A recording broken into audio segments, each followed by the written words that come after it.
ভগবান জগন্নাথ দেবের আরেকটি খুব পছন্দের পদ যেটি হচ্ছে কণিকা। তো চলো রেসিপিটা দেখা যাক।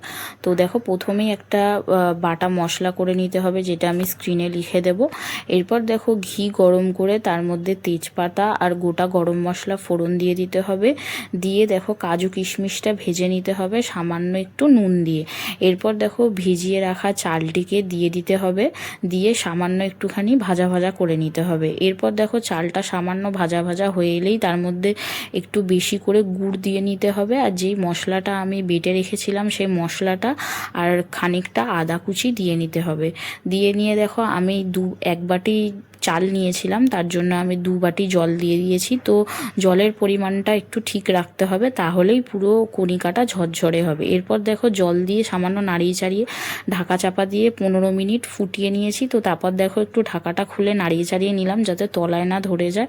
এরপর দেখো, আরও 10 মিনিট ঢাকা চাপা দিয়ে রেখে দিয়েছি, রেখে খুলেছি। তো দেখো, এরকম জলটা অনেকটাই টেনে গেছে। এরপর দেখো, স্বাদ মতো নুন দিয়ে নিলাম। নুন দেওয়ার পরে দেখো, এটাকে সামান্য একটু নাড়িয়ে ছাড়িয়ে নিয়ে দেখো, যে ভাজা মশলাটা হাফ দিয়েছিলাম তার হাফ আরেকটু দিয়ে নিলাম, এবং ঘি দিয়ে নিলেই তৈরি হয়ে যাবে ভগবান জগন্নাথ দেবের পছন্দের কণিকা। তো আজকের ভিডিও এটুকু।